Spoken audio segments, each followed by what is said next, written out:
Roll for random encounter. Welcome to the Random Encounter Show. I'm DeathStalker V, the geek in chief around here at the Fortress of Doom. Glad to be back with you. 2 weeks, I know. Where have you been, DeathStalker V? Are you even still alive? Yes, and yes, I'm alive, I think. Live and undead, as always. Come on. Come on. The last week and a half or so has been horrendous. The wife brought home the stomach virus, the stomach flu, whatever you guys call it in your parts of the world. Biological terrorism to the Fortress of Doom. And she was sick for several days, and I was taking care of her. And, you know, I abandoned all wisdom with this because I knew if I stayed around here, I was going to get this virus as well. My first instincts was just to flee out into the woods. You know, live with the animals. Be healthy. But no, I didn't do that. Even though I walked around Lysol and everything, she had it for a couple of days, and then of course I got it. And yeah, what a fun experience. And because, you know, the stomach bugs are normally the horrendous, nasty symptoms, I skipped a lot of that. Not that it didn't happen a little bit, you know, but I skipped a lot of the nastiness. No, this virus decided, you know, I really want to kill this guy. We're not going to hang out in his system 3 days and leave. No, no, no, no, no. So it moved into my joints and into my muscles, causing just deep fatigue and soreness all over my body. Oh, unbelievable. Oh, what's unbelievable was the fever. Days of just burning hot and then flashing freezing cold. But I survived. You can't take out DeathStalker V with no virus. Come on. Come on.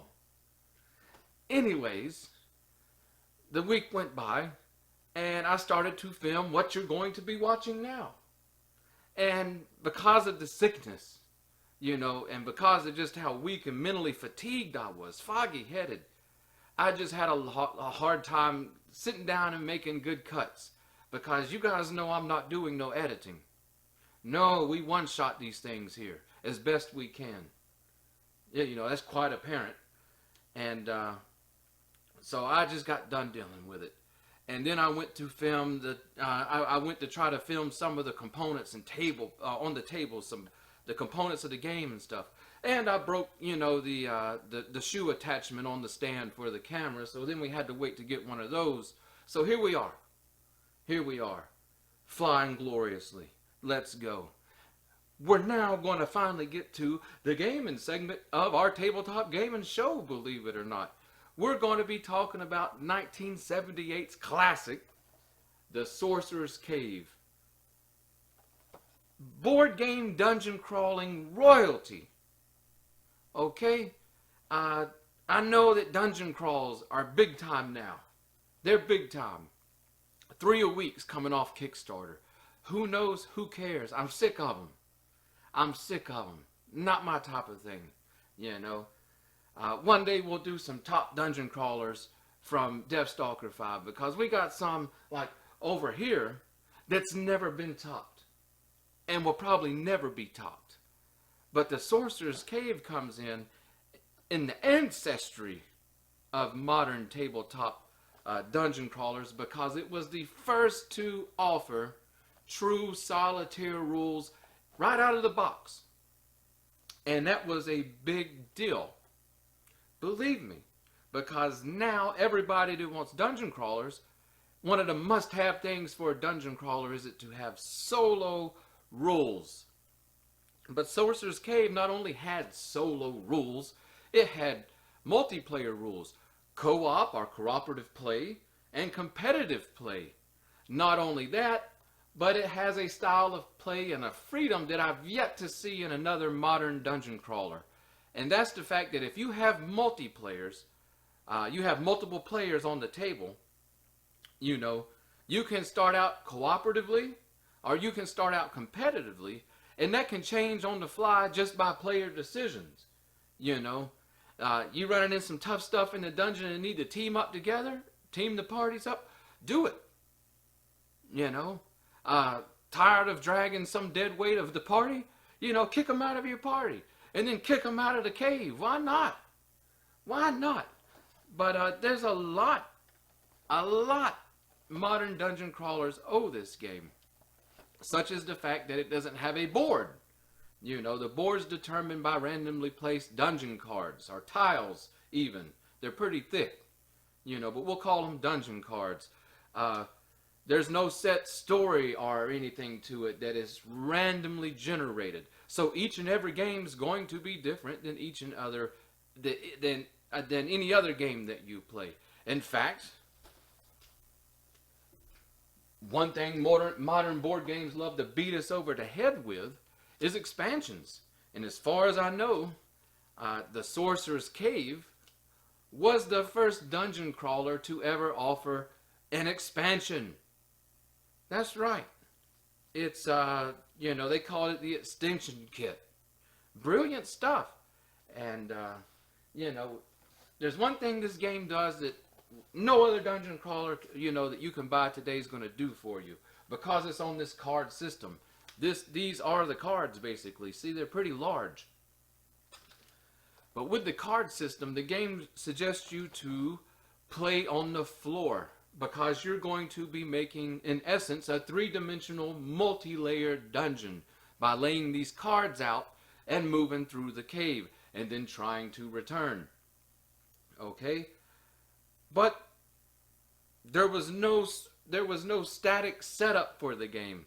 So your cave may be wide, it may be long, etc. I've had this game for decades, you know, and one of the neat things is a lot of times your dungeon ends up leaving whatever, you know, room you're playing on the floor. It ends up leaving and going to other rooms. Oh yeah, down the hall, dungeon crawling all the way from your room down the hall, you know. Add in the extension kit and you can go all the way to your neighbor's house. That's right. You know, why not?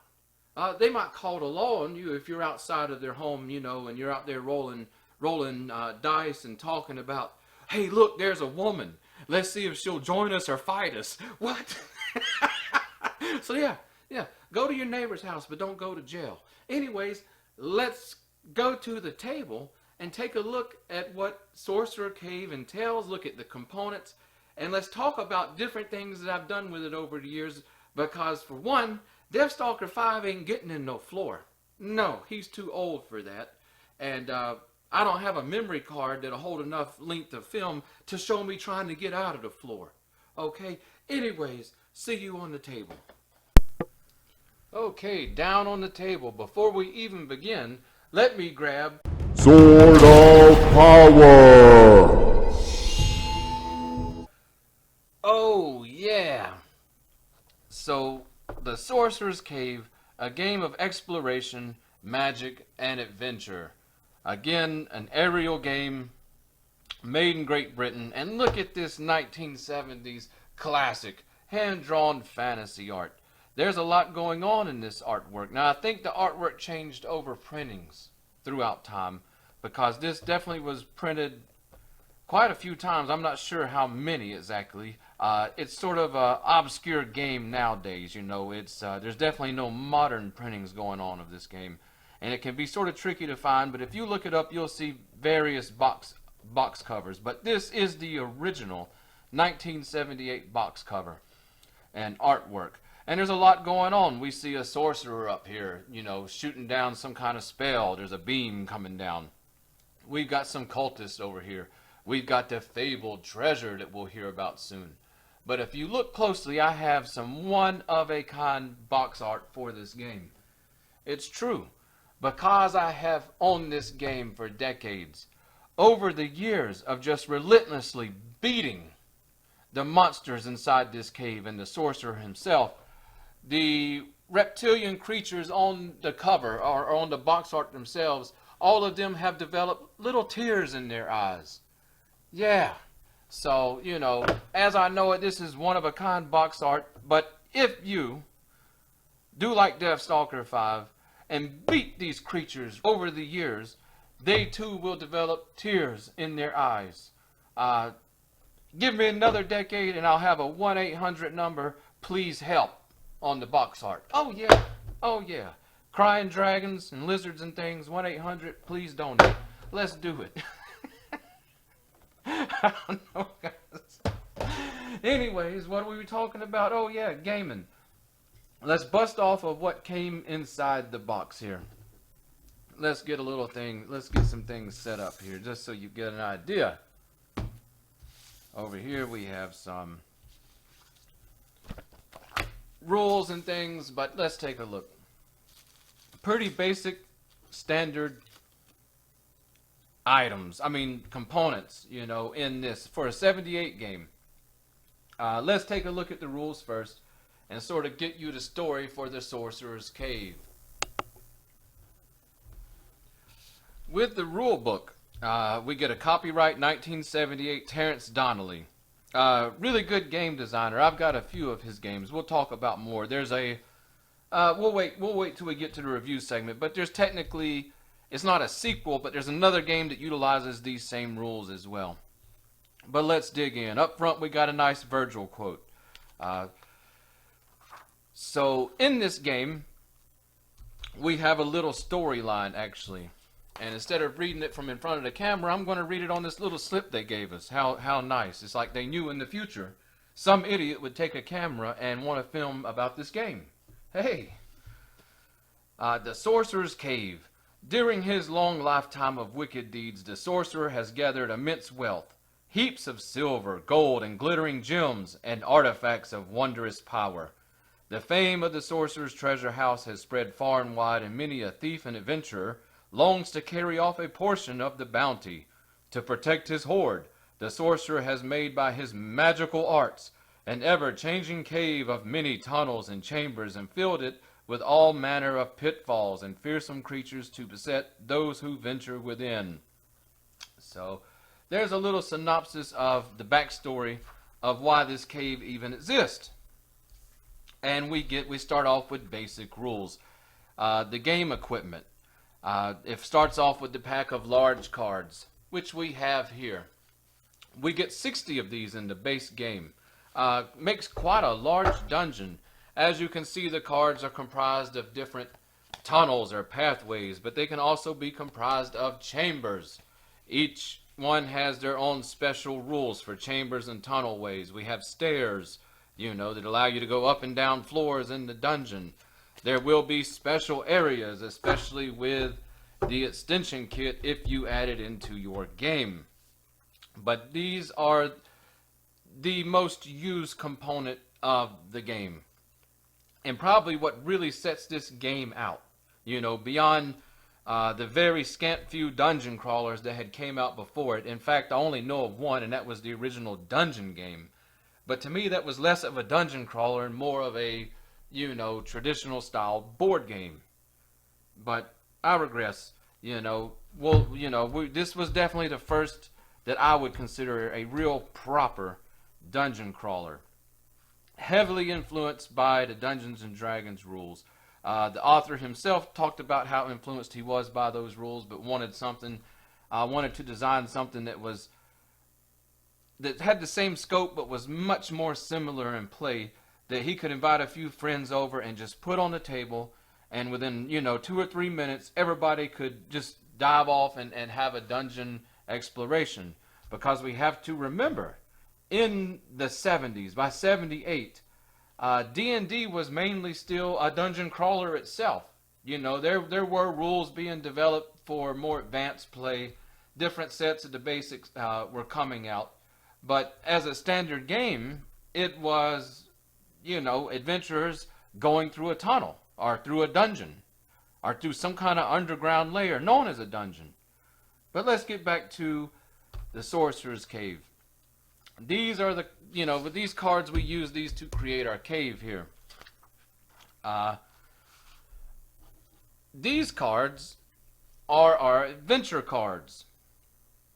It's a small deck, and in these cards, you'll find, I think there's some expansion material mixed in here. I'm sorry, but in these cards, you'll find everything from traps, to treasures, to creatures, large and small, good and bad, artifacts, you know, that are basically your magic items that give your characters that you're going to use a little more power.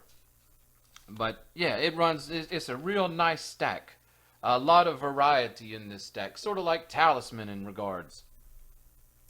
Maybe it's where Talisman sort of got the idea. The object of the game.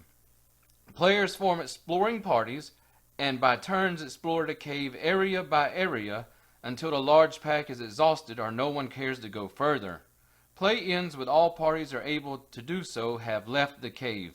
The winner is the player whose party has left the cave with the most points in creature and treasure cards. Points may be also acquired by slaying the Sorcerer.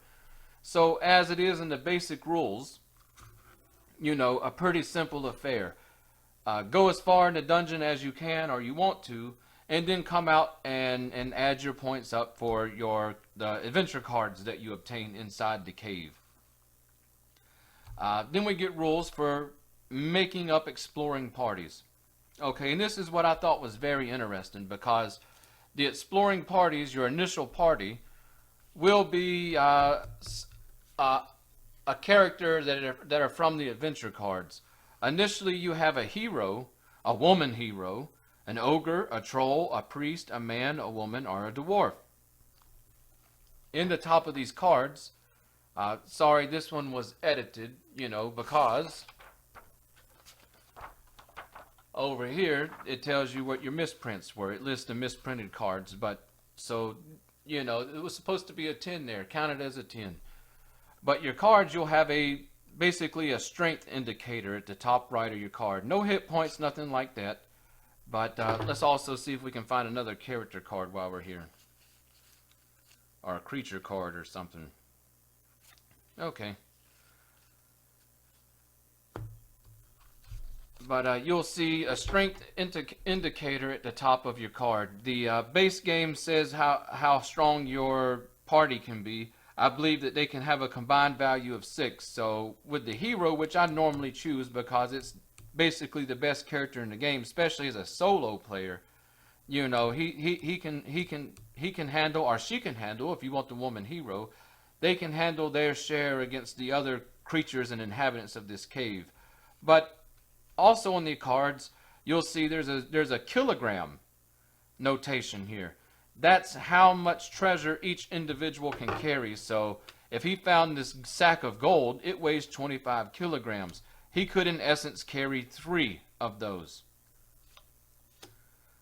If we look at the troll, he only has a strength value of 4.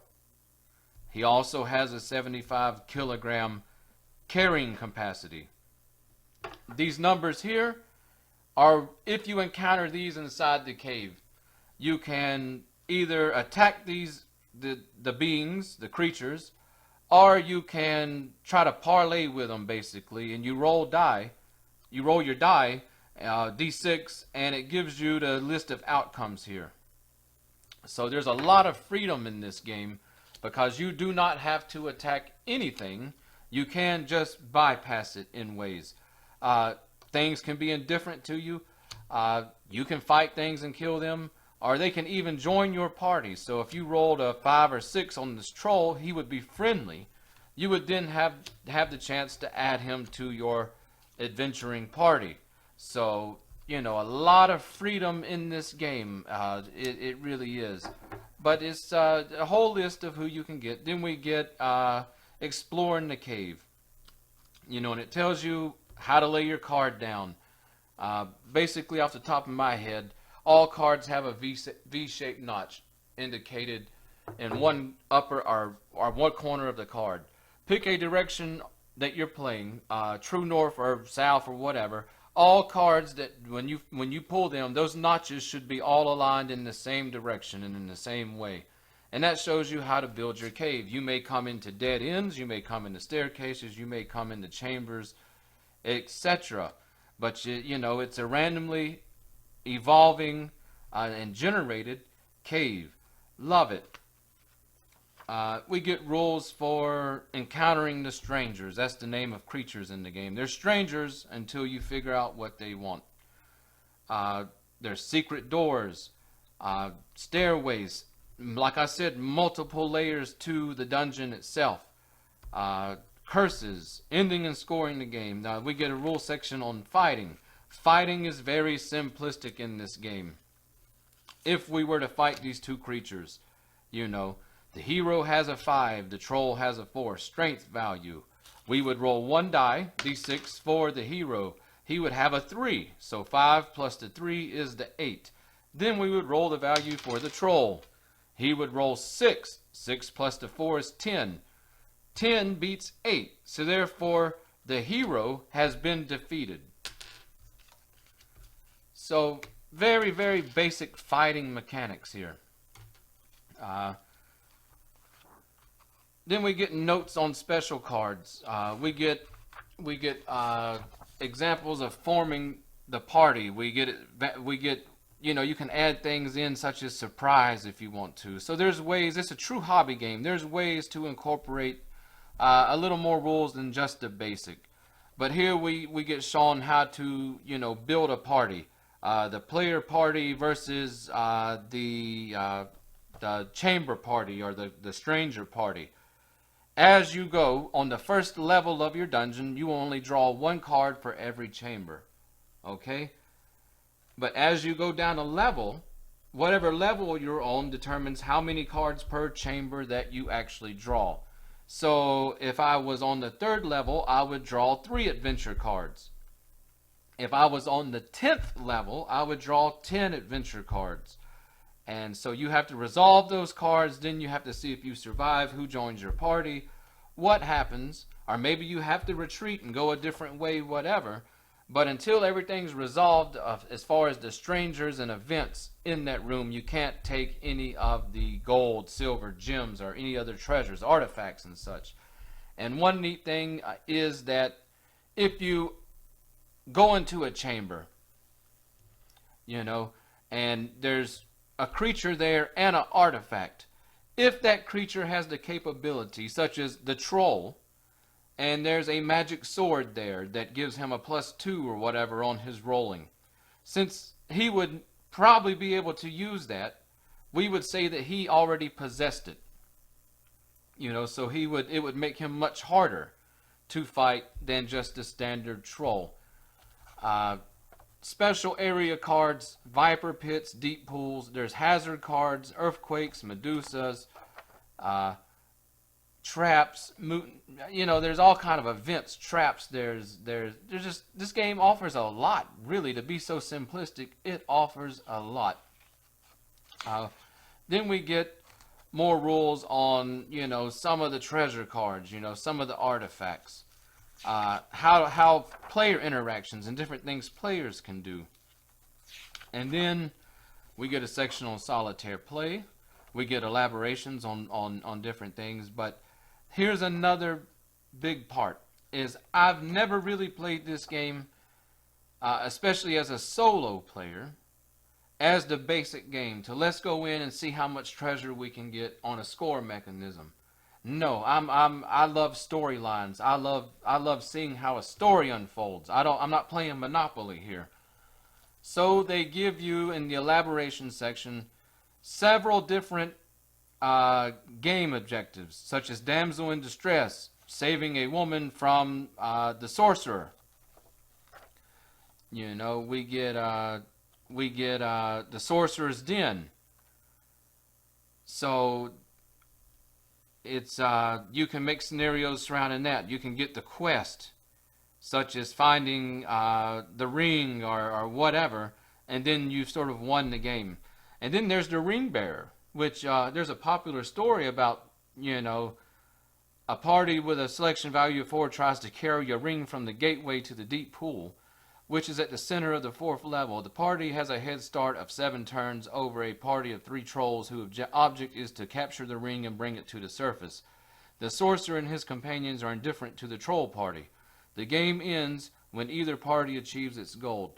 You know, that sounds... I think I've heard that. There's something similar to that. Like there was a movie or some books or something about that. About ring bearers or rings or lords or something. Who knows? Anyway, the base rules of the game are fun and a great introduction to people for dungeon crawling.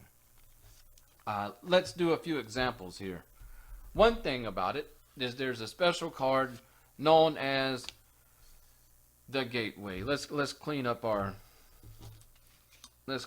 cards here a little bit. We're not going to play a full game, but we're going to talk about some gameplay here. And I think we missed some components, and that was the player pieces themselves. No miniatures or anything like that. Standard colored pawns, and then standard colored markers that match the player color to mark the entrance of secret doors and such things. Okay, so nothing crazy, but definitely serviceable. But to start the game, you would need to shuffle up these cards as best you can. A lot of card shuffling going on. But set aside your gateway card. And like I said, I normally chose the male hero. Why not? And I will take green, because green's always my favorite playing piece color for whatever reason in games. Has been since I can remember. Even in Candyland. Why not? But the gateway you always start. This is the entrance. You know, you got your stairwell there. That is your exit and entrance to the Sorcerer's Cave itself. So we put our playing piece here. We are the hero. So, in essence, especially with solo play without taking turns, we would need to choose a direction in which we wanted to travel. We'll choose our direction north as being forwards on the, in the direction our point of our sword is facing. And we'll go north just to see what happens, and we'll slide this down here so that we can add a few cards in. We'll put our hero card here. So we take the card off the top of our deck. Since we said north as our direction, our direction indicator goes here. And we come to a tunnel. And we move into the tunnel. Now, if we were playing multiplayer, our turn would end there. But as we're solo, we don't have need reason to slow down. Now, we have a choice. We have forked directions here. And I say we will move north again. All right. And we'll just continue moving north. And I'll continue moving the cards down so that you'll be able to see. And here we go. We got a chamber.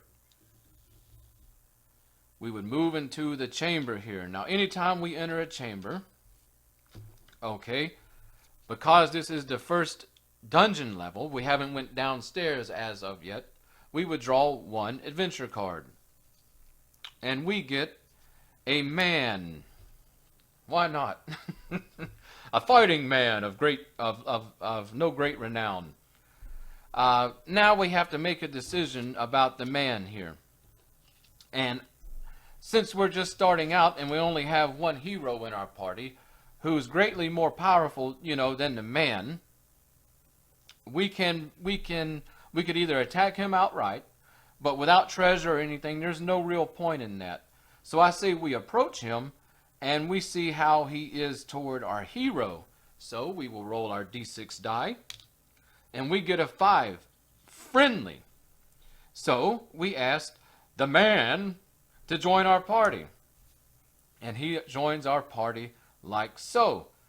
Now we can continue adventuring. So let's move our cards down just a little bit. As you can see, this game takes up some space. And we're going to, let's continue north. Okay, we came to a dead end. In that case, we have another route to go, which will be to the east here. We will align our card perfectly. There we go. And we will move. And again, we have a tunnel. Let's pull one more card here and see what happens. Up, another dead end. But as you can see, we would have to continue, going back. But there's lots of routes. There are times when maybe you can't find anything but a dead end. Go to the rules section. It will help you out. And that's one nice thing about these rules, is they're so easy to remember just starting off that you really don't need to stay in a rule book all day. Not like modern dungeon crawlers, where you need to read rule books thicker than most role-playing games. I never got it. But this one, if you need to clarify something, all you have to do is bust open the rule book here. It's 10 pages maybe. Everything's written concisely, and it's very easy to understand. They've even included a questions and answer, that has to do with some things that people may have questions about. Like what happens when all the large cards are used. When descending to deeper levels, does each player build his own area of that level? Just different questions that I guess they had during playtesting, and so they answered them. Before we dive off into some hobby aspects of this game, let me stick these over here. Before we dive off into the hobby aspects, there was the Sorcerer's Cave extension kit. It added new chambers, new monsters and treasures, new characters, and new rules. Now in here we have all the new, I think it was 30 area cards, 30 small adventure cards, one card of cutout counters that's in here. I never used them, and one rules leaflet. Here's the rules leaflet. So this extension kit does add more than just a base, more tiles to adventure on, even though it does add a lot more tiles to adventure on. But we've got counters and things, and it adds some more advanced mechanics. It adds some more scenarios to win the game. It adds a lot to the game, so it's definitely a really nice expansion. It's not a needed expansion. This game came out before 2018, when they would build board games that would actually be complete in the box, and you didn't have to buy anything else to really enjoy the game. Extension kits, expansions, etc. just gave you more. That was the whole point of it. Don't you miss those days? Hey, if you're like me and play the old stuff and love the old stuff, you'll never miss those days. But yeah, it gave us some more cards and more cards and stuff, including some blank cards. And with those blank cards, you can write in, as you've seen I've done over the years here, you can write in, actually these are from the base game, but you can write in the different events and scenarios and stuff that weren't included in the main deck. They were optional, so yeah, they gave you blank cards so that you could put in whatever you wanted into the game. But let's go into, let me move this stuff here. Let's go into the hobby aspects of the game itself. Now, like I said, I'm not getting in the floor for this game. No, no, no, no, no. Instead, if I wanted to play the base game, and I needed to know the exact layout of the dungeon at all times, it's going to take up more than my table. And I have a large table here. I use it for wargaming and role-playing games. So it's no small table. But if I was going to do that, it would definitely take more than this table. Probably take more than 3 or 4 of these tables, to be honest with you. But I don't want to get in the floor. So what we would do, or what I would do as a solo player, was something that most old school role players already know what's going to happen here. I would have my dungeon laid out, and as soon as the space was taken up, that I couldn't do any more of the dungeon, I would take off and I would draw my dungeon out using a standard piece of gridded paper, just like we would draw our dungeons out back in the day. So then I could neatly detail and put notes in for each and every floor and layout of the game. That way I could take my tiles and I could stack them up, shuffle them back up and reuse them for even more floors, or just put them to the side, and once I started coming out of the cave, instead of using these cards, I could put my pawn here and just, make my way back through the cave as I drew it out as I went. So that's one way of getting around the whole debacle of you're not getting in the floor for this game. Another way that I normally play comes directly from the description of the game itself. It says, To protect his hoard, the sorcerer has made by his magic arts an ever-changing cave of many tunnels and chambers. So if I wanted to play the base game and escape, instead of leaving the dungeon out as we pulled it, to generate our dungeon, instead, as we went and the area became full, all the cards would go back into the deck, and we would shuffle them up and continue, forward or backwards. That way, the cave changed as you went. It was a shifting, irregular cave, and that's quite enjoyable as well. But like I said, normally I think under solitaire rules, if you're going to play the game with the rules written, it's probably best to use some of the scenarios out of the back. And like I said, grid paper, if you want a detailed cave that you can go in and out of, or doing the shifting cave that I use, that makes a lot of sense, and there's a lot less work involved for such a simple game. And because this is a hobby game channel, we're not just going to leave this at a simple game. No, I'm going to tell you how to really use this game for your hobby here and now. Number one way I would say that if you wanted to play the game of Sorcerer's Cave with more advanced rules, combat rules, etc., you could combine it with, for this example, another game from 1978. But you could combine it with something, and look at that artwork there. My goodness, it almost matches that artwork there. Neat, huh? But you could use the games here for your characters and things, and then look up, the monsters and different treasures you could encounter in the cave. Just adding more advanced rules to the game itself and playing it as the base game. That's okay. I've personally never really done that. Instead, what you have here is a very neat tool set for solitaire role-playing game. So instead of incorporating a role-playing game into Sorcerer's Cave, let's talk about incorporating Sorcerer's Cave into your role-playing games. And I say solo because I'm mostly solo, and I think it's a fantastic solo tool, but any group or a game master could use what I'm going to talk about. The number one tool you have is dungeon generation. You have these cards in which you can draw and randomly generate dungeons from.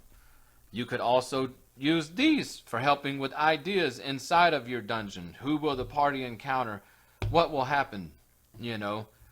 So yeah, for solitaire, you can generate your dungeon on the fly. For any role-playing game, especially fantasy, you could generate your dungeon on the fly just using this stack of cards and maybe some of the cards from here, maybe the event cards, maybe a few of the creatures you want to incorporate.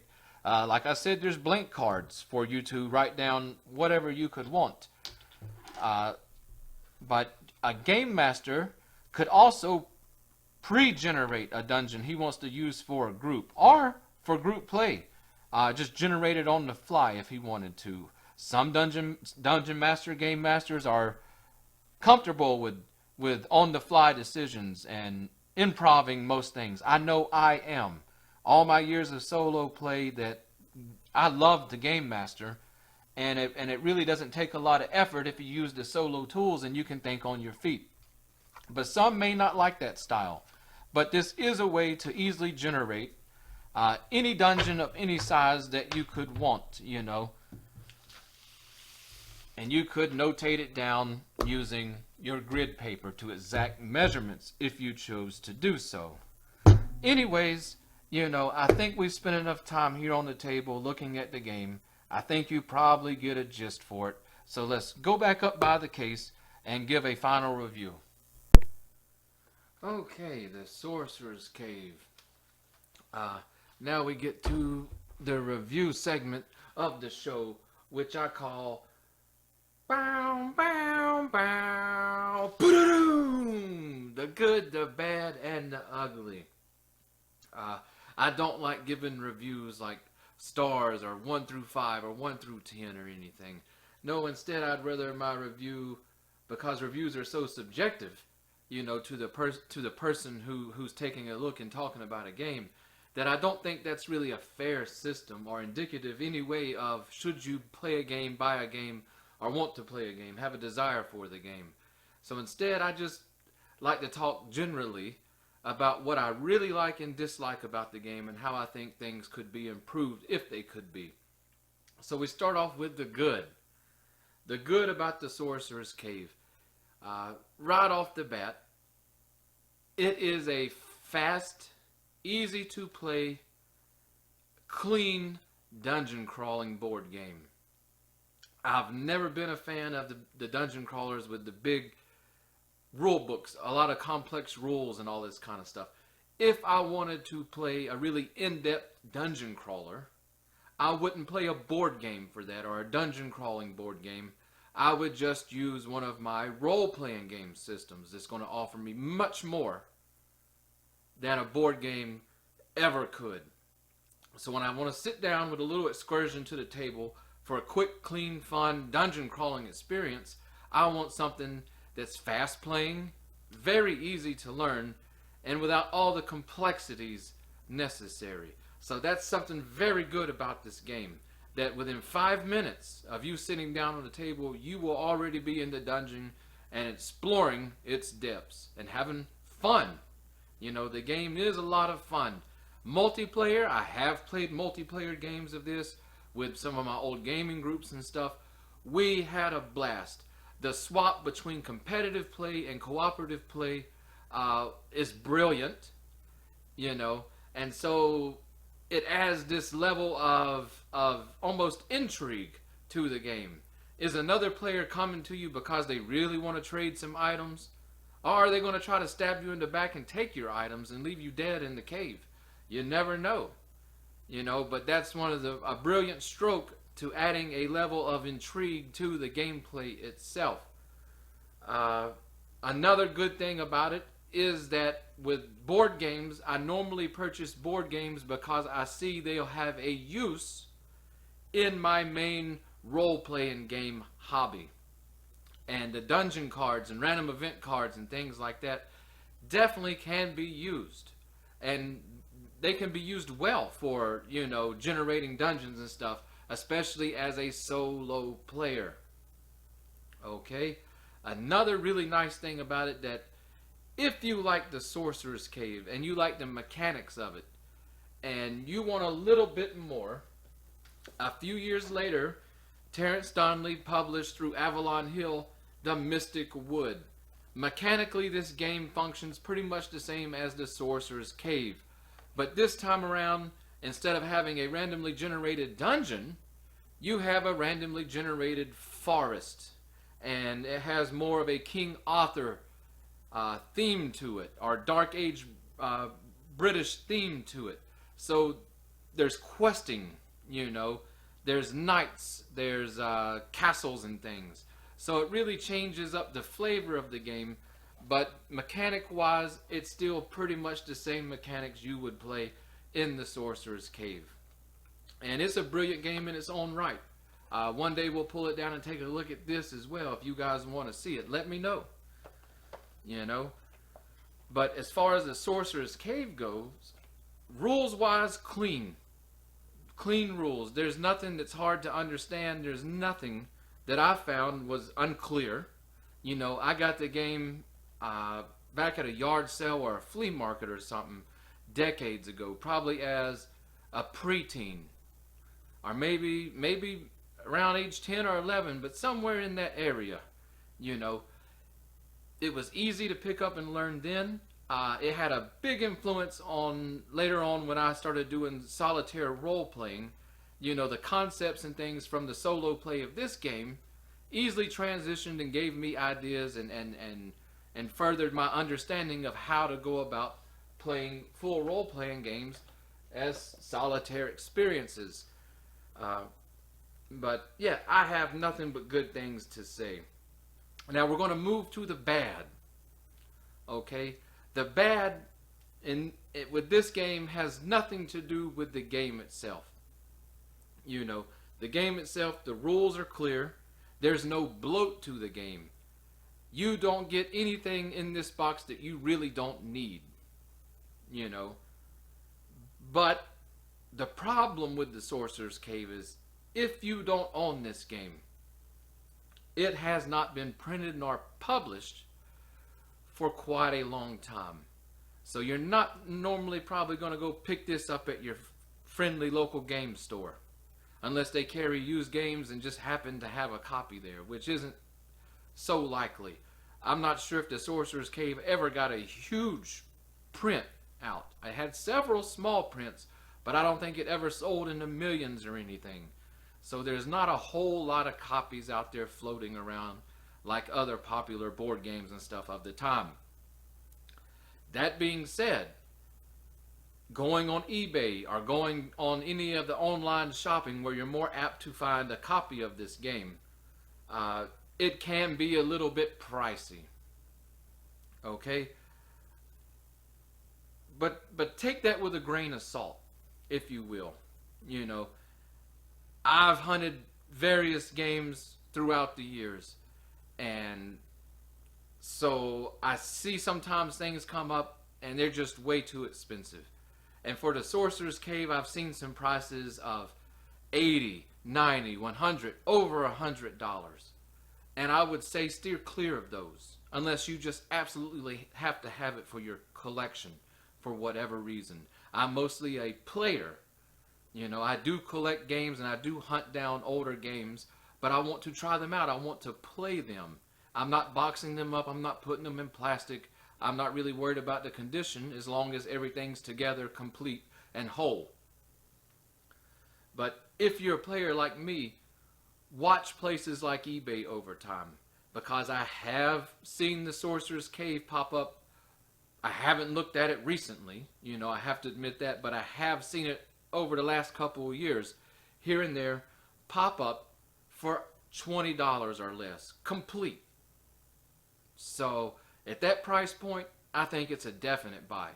I don't think you could go wrong at $30, $20, maybe $40. If you really like dungeon crawlers, hey, $40 might be a good buy for you. But if you'll sit back and just wait and watch, eventually a copy will probably pop up from somebody just cleaning out some attic space, a basement, a garage, or whatever, and they're just chunking it up hoping people will buy it. You know, that's what I hope for when I'm out shopping. Hey, why not? But that's the bad I have to say about this game, is that it can be hard to find a decently priced copy. Now, when it comes to the extension kit, things get even worse. I don't think the extension kit was printed along with the various prints of the Sorcerer's Cave base game. I think it went through one printing, and when I bought the game, the guy had it, and it had the extension kit with it. I had no idea an extension kit even existed, you know, and I probably still wouldn't. And it's something that I have personally seen come to eBay like once or twice over a decade of game hunting. So if you're having to have the base game with the extension kit, that's going to be a great deal more difficult for you, if I'm just being honest. But like I said when we were down on the table, these older games were published. When you bought the base game, you got a complete game. The game wasn't written in hopes that you would buy expansions to have a full experience of the game itself. No, expansions were normally sold to be additions to the game. So there's no reason you have to have the extension kit. Again, that's probably going to fall more on the realms of collectors looking for completing certain collections or whatever. You know, I just got very lucky back in the day when I found it, wherever I found it at, I believe a flea market. And the game had the base game still in the box complete, and it had an extension kit with it that somebody had cut out the paper wrapping of the extension kit and rubber banded it around the cards and things. And I really don't find myself, if I'm honest, playing with the extension kit so much. You know, it does add some more advanced gameplay features to the base game and gives you some new areas to explore and things, but I don't play Dungeon Crawler so much that I would really get so tired of the base game, I would need the expansion to continue enjoying it. You know, as far as the ugly goes, I reserve that for things where games are misprinted, the format or editing are garbage, you know, typos, etc. Or maybe the game didn't even come with everything that it needed. I don't have any ugly to report on the Sorcerer's Cave. Other than the fact that it's harder to find, I put everything in the good category. Anyways, just like all that crazy hair I had that I could no longer stand, I've got to go. I'll see you guys soon here on the Random Encounter Show. DeathStalker V, popping back in for just a second. I know I made a joke, you know, that on the box art here, the reptilian creatures had tears in their eyes because without mercy, I have beat them for 20-something years. And I'm not apologizing for that, but there's some people out there that may be a little more sensitive. So instead of joking, I figured I would tell you the truth. All these guys have tears in their eyes because a couple years ago, I took them to the veterinarian, and they were all diagnosed with reptile dysfunction. Anyways, see you guys next time here on the Random Encounter Show. Hey, this is DeathStalker V. If you like the Random Encounter Show, make sure you're subscribed to our channel so that you'll be the first to know when we upload a new episode. Want to support the show?